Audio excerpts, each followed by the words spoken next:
I want to go across live and exclusive at this time to Union Commerce and Industry Minister Piyush Goyal. He's joining us on India Today Live. Minister Goyal, welcome. I want to start by asking you about the impact you think this 1 lakh crore rupees that the Union government has left on the table for the direct taxpayers is likely to have on spurring demand. Earlier, the government's focus was on boosting infrastructure spending and using that as a multiplier for growth. Now you've left more money on the table for the middle class in the hope that that will spur demand. To what extent do you think this is going to provide additional growth to the Indian economy and take us towards that target of 8% real growth which is required to be able to become Viksit Bharat by 2047? Minister Goyal, welcome. Thank you, Rahul. I think what Prime Minister Narendra Modi has demonstrated is a delicate balance between fiscal prudence, growth, welfare of the people of India, and a long-term roadmap towards a developed and prosperous country. You have to see his budgets in conjunction with past budgets. After a very serious and outcome-oriented focus on infrastructure investments, this thrust on boosting domestic consumption and demand-led growth is a fantastic idea. The middle class is truly going to be benefiting a big deal with everybody earning 12 lakhs of salary earners up to 12.7 lakh now paying zero taxes. So in a way, Rahul, almost the entire middle class burden has been taken away from them. Almost the entire middle class will be almost tax-free. Now that will encourage consumption demand. That consumption demand offered is also on the back of EMIs and it adds to the credit dispersal. The overall demand for goods and services as it increases will lead to increase in trade, increase in manufacturing, domestic industry gets a fillip. That results in investments flowing into the country domestically and internationally. So I call it the virtuous cycle of growth. That was largely centered around investment earlier. Now we will see growth around investment and consumption. That's a perfect mix which has helped other countries become developed nations. Minister Goyal, the chief economic advisor said that the government's assessment was that the slowdown in the second quarter of this fiscal was temporary and that growth would pick up from here. If that is indeed the government's thinking, I want to understand why is the growth target for next year only in the range of 6.3 to 6.8%? Could you or should you not have set a more ambitious growth target upwards of 7%, closer towards that 8%, at least aim to get there, which is really what is required to achieve the Prime Minister's target of a developed country by 2047? Are we not punching hard enough or trying to aim for higher growth by being very conservative in these growth targets? We must bear in mind that we still have two wars which are going on. We must bear in mind that global growth has been very sluggish. Global trade has been even more stretched. So we have to factor in the global situation. We have to factor in the problems that the world is facing. And accordingly, I think being conservative is more prudent rather than coming back to your channel next year and having to answer why we did not meet our targets. Minister Goyal, since I have this opportunity, I want to ask you about... You would rather outperform what we have targeted. No, there is some logic to being conservative in targeting, but an ambitious target also sends a message that the government will then do what is required to be able to push in that direction, which would be above 7%, but I understand the logic that you're giving. So I want to use this opportunity to talk a bit about your reading as Commerce and Industry Minister of the new tariffs that American President Donald Trump is threatening against countries like India, particularly in the pharma sector. Prime Minister Modi is scheduled to go to the United States in a couple of weeks from now in February. There was a limited trade agreement you were working with Commerce Secretary Gina Raimondo last time round. What is the status? Do you see a limited trade agreement coming through? And as Commerce and Industry Minister, how concerned are you about these new tariffs that the new American president is threatening against our economy? I would just like to clarify that the current round of tariffs are not targeted against India.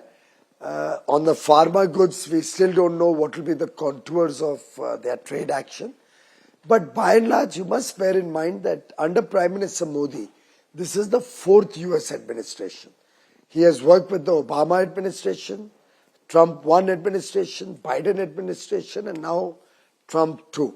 And every subsequent engagement has only strengthened the strategic and comprehensive partnership and our relationship between the two countries. President Trump and Prime Minister Modi share very strong bonds of friendship. They are two leaders who trust each other, and I am very confident that post the visit of Prime Minister Modi to the United States, things will only get better and better. India is open to expanding trade with the United States. Mutual benefit is our credo. It has to be a win-win for both countries. And I can assure you, Rahul, India and the United States, the world's largest and biggest democracies, will be friends today, will be friends forever, and work in partnership for the benefit of the people of both countries. Piyushji, you've been very deliberate in your moves on trade deals. And when, for example, you signed a deal with Europe, there was a $100 billion investment commitment from those countries and their companies into the Indian economy. Now you're dealing with a very different American president who's instead insisting that Indian companies and global companies come and make in America and make America great. So you've got Make in India and you've got Make in America playing out both at the same time.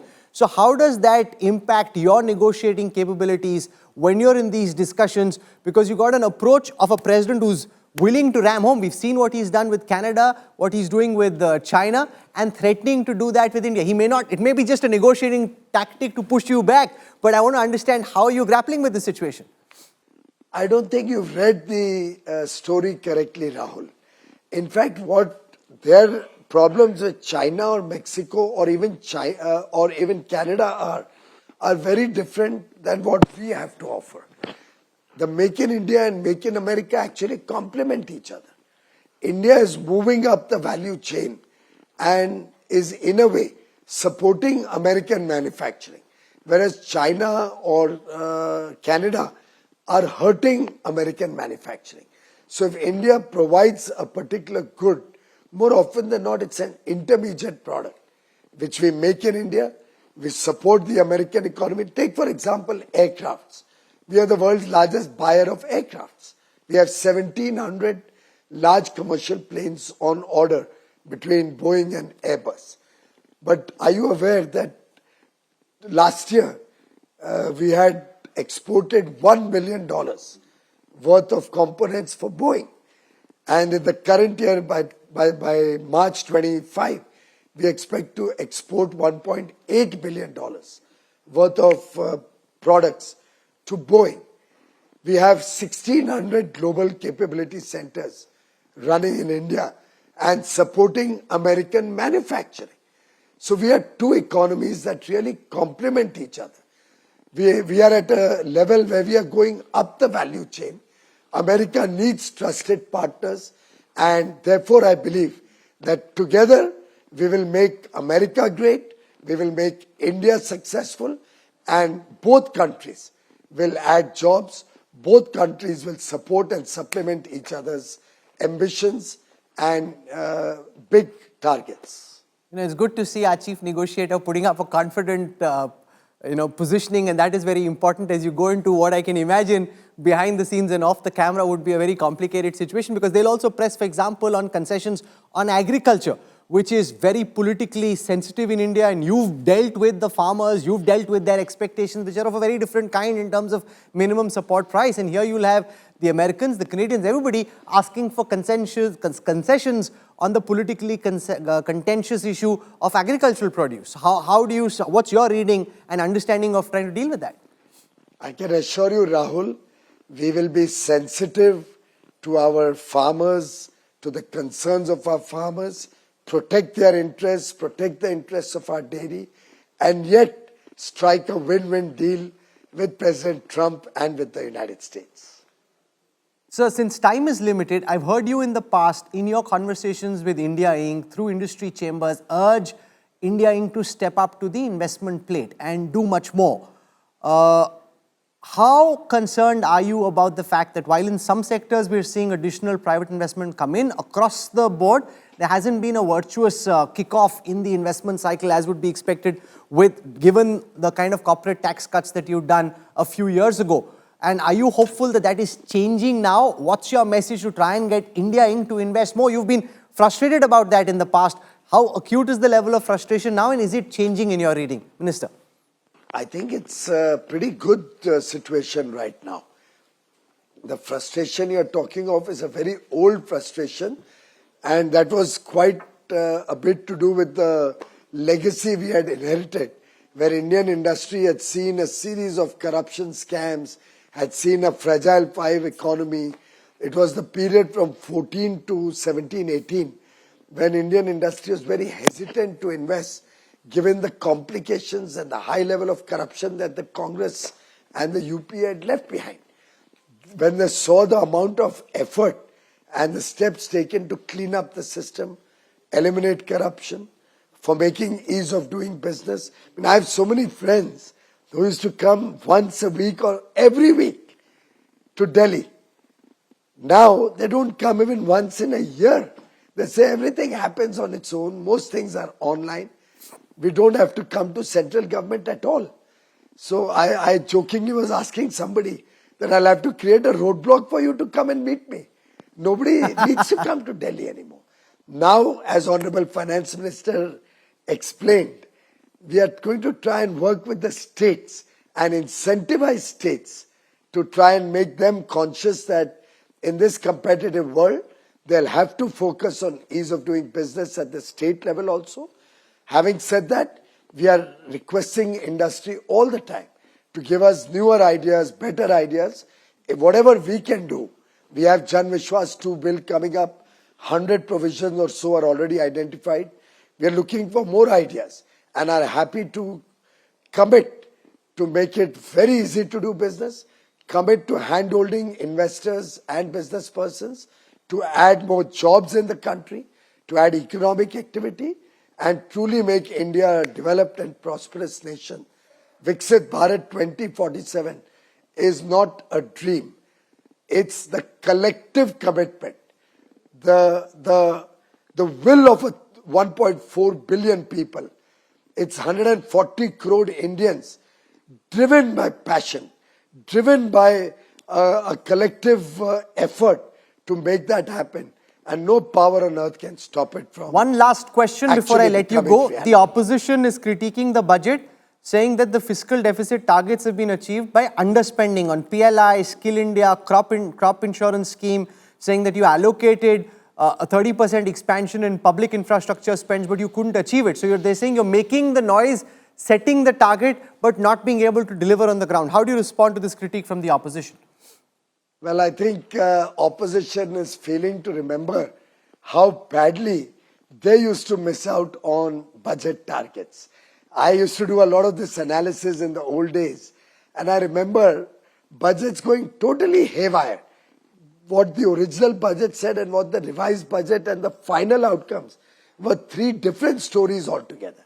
We are very conservative. We understate and overperform. And what is the shortfall? The shortfall is a few percent. It's not as if there's a 20-30% shortfall like we used to see in the UPA times. And we have already gone on record that the first 3 months election period and then the monsoon, the first half of the current year, we didn't see the kind of speed of action that we are seeing in the third quarter. And now January has been a good month also. So we are very confident that by the time the year ends, we would have met most of our targets. Next year also, we have an ambitious target to meet, and we stand committed to ensuring that the economy grows, the people benefit, our middle class brothers and sisters celebrate additional disposable income, celebrate that most of them will become tax-free altogether, celebrate the lakh of rupees that each one earning up to 25 lakh rupees will be saving, and certainly contribute to the Viksit Bharat 2047 journey in the Amrit Kaal. Thank you very much for joining us and all the best with dealing with the deal maker, Donald Trump. It'll be interesting to see how that plays out and what the end outcome is. You're sounding confident and charged up, and you're a good negotiator. We've seen that in the past, so it'll be interesting to see how that plays out. Mr. Goyal, for joining us, thank you.